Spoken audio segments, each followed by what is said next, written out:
Panibagong kwento na naman ang ating natagpuan. Isang lola na tila malayo ang iniisip. Kaya nilapitan ko ito upang alamin ang kwento. Dito natin nalaman na si lola pala ay gustong patayin ng sariling anak. Paano nga ba kung ang pinalaki mong anak ay siya ring tatapos ng buhay mo? Sana ay marami ka pang matulungan, Kuya Kens. Kami saludo sa'yo. Kahit na ano pa mang pagsubukang dumating, kami ay naniniwala sa kakayahan mo.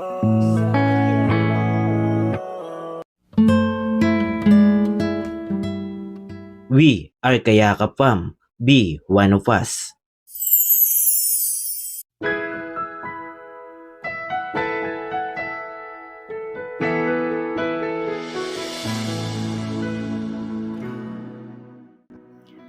Isang maliwalas na umaga sa ating lahat, mga kayakap. Andito na naman po ang inyong lingkod, Kuya Kens TV, Kayakap mo sa hirap at ginhawa. Andito po tayo ngayon sa Barangay Zone 6 po, bayan po ng Bulan, Sorsogon. At may nadaan po tayo isang nanay at alamin lang po natin yung kwento at paabutan po natin ang pagyakap. Ayan, samahan niyo po ako. Tara. Ayan, Nay. Good morning, Nay. Lagay ko lang ito, Nay, ha. Para sa ano po? Ano po pangalan mo? Lorena. Lorena? Salan. Opo. Taga saan ka po? Sa ano, nito Lorena. Dati nag-uuyak anak sa pulot. Opo. Ikaw ang buhay ko. Bakit? Inaano ko ng anak ko si Martes, si Sana na nakulong si Kuya William na. Inaano ka? Gusto ko patayin. Saan na yun ako nakaran ng mga bata pag sinala ko mo. Gusto ka patayin? Bakit? Hindi ka ugali. Hindi ka ginagahalang. Anak mo yon? Ba't gusto ka patayin? Dahil sa bata ako ng isang maganggang si Mary Jean, asawa ni Ijad. Opo. Sa pulot. So ano yung trabaho mo ngayon? Dating titinda ako ng kansahan. Alkansya? Dito tayo na yun. Baka... Mga pangkamot. Opo. Yung saki, wala. Bibili ka ng nagbibenta ka ng alkansya? Magkano man yan? Ang kwenta. 50? Sino nagawa? Ako. Wala. Saan ka po ngayon nakatira? Sabi mo gusto ka patayin ng anak mo. Diyan po sa punog. Sa punod? Kanino po yung bahay? Ha? Kanino po bahay yon? Sa anak kong bunso. Kung ano ka. Opo. Nalulubong lang ng anak niya ka. Isang araw. Ang kalawa. Opo. So bali ikaw lang po ngayon? Hindi ang bata ko doon ng apo ko. May kasama ka? Nanghinga ako ng tulong sa inyo. Pambili ng Opo. bigas na kulit. Bilang bigas? Opo, bigyan po kita. Asan po yung apo mo? Sa palengke. Kasama mo? Sa Bakit palengke. iniwan mo po? Sa palengke po ko Ate Love. Ilang taon na po yon? Tracy. Tracy, ba't iniwanan mo? Yun na kay Ate Love. Ay, kaano mo po yon si Ate Love? Kaibigan lang po. Kaibigan? Di na nag-aaral yung apo mo? Nag-aaral po, Kuya. Ano trabaho po noon? Sinasama-sama mo lang? Ano po, minsan nagpapasok sa kantin, nag-uhugas-hugas ng mga plato. Yung apo mo? Maghuhugas ng plato? Papasukan na kami, naglolo. Opo. Ilang taon na po yon? Tracy. 13? 13 years old po at si nanay po nandito ngayon kasi may anak daw po siya. Doon ka na uwi dati sa anak mo? Sa ano, dito Sa sa pulot? Lolo. Dito sa Apon. Di dati doon ka sa pulot kaso gusto ka patayin. Bakit daw? Iba ugali. Yun. May anak ako dyan nagkaayos na nag-ano ng motor, dinalagyan ng karton-karton. Opo. Papasuhugong, alam na buhay. Saan kayo natulog dyan sa Punod, JP Laurel? Yan si nanay po, nadaanan lang po natin. Ano po ito, Nay? Mga daing na hindi ko, pan-ulam, anak ko. Ang ulam? Tinitinda nyo po? Hindi, hindi ko nandito sa Hilingi mo? Nagtulong na ako sa pagbilad-bilad ng isda. Opo. Baka bininta mo yung apo mo. Ba't di mo kasama? Nandiyan po. Magpapasuhol? Maghugas ng pinggan? Nang-stroke ka po? Ha? Na-stroke ka? Oo. Kailan pa? tagal na datog ng ano yan, piyesta na dito, San Juan. Tagaan. Madalaga ka sa Kalimagon, magistra mo. Bakit? Ang katakaran ng mga bata, di mapasaway. Nagtataragaan yung anak mo? Nagtatagaan? Kaya na problema ka? Kaya na-stroke ka? Asan po asawa mo? Wala na.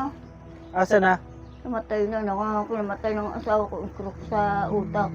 Na-stroke sa utak? Kakaisip din po siguro, ano? Bakit ganun yung mga anak mo, Nay? Hindi mo alam. Napalaki mo ganyan, hindi ka ginagalang. Pinalaki mo tapos bandang huli, di ka alagaan, ano? Napatangan. Nag-aaral mo na. Gano'ng kahirap ang buhay mo, Nay? Mahirap? Nagatindo po ako, anak. Ang mga magulang ko, wala na ako mamatanda sa lahat. Magagawa ko lahat. Ikaw na lang? Sinumbong mo na yung mga anak mo? Gusto kang patayin? Sinumbong mo? Saan? Sa pulis? Ano sabi? Nagpawater na ako, kuya. Nagpa-blatter ka na? Ano daw po? Dampo tulanan daw po. Hindi ako magtatakal ko yun. Nanginginan ako ng tulong sa iyo. Opo. Gusto mong bigas? Eh, mamadali na po si nanay at pupuntahan po niya yung apo niya.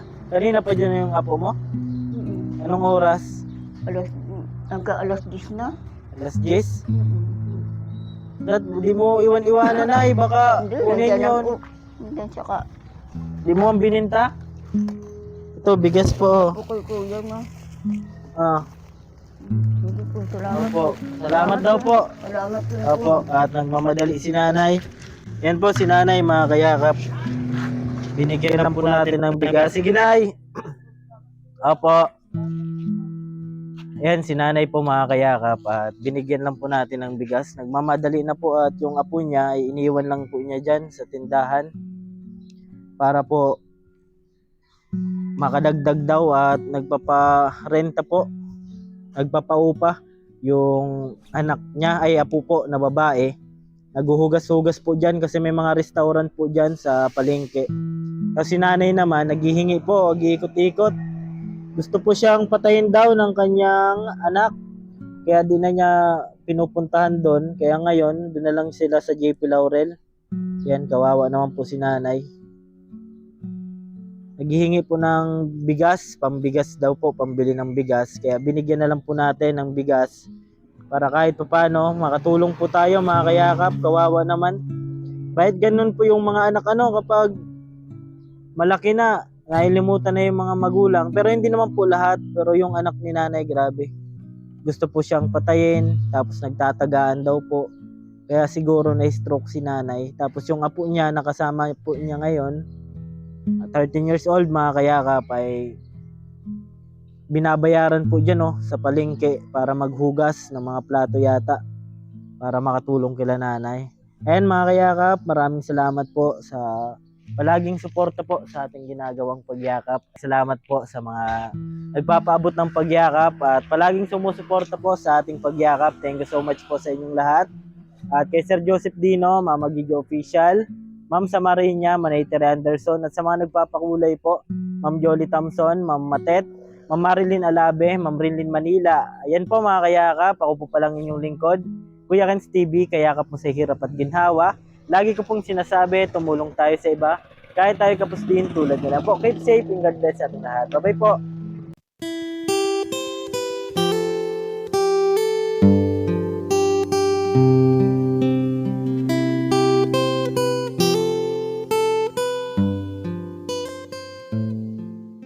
Awitin ko man lahat ng awit sa mundo, di kayang ilarawan ng... Sige, iyak mo lang ang bigat na nararamdaman.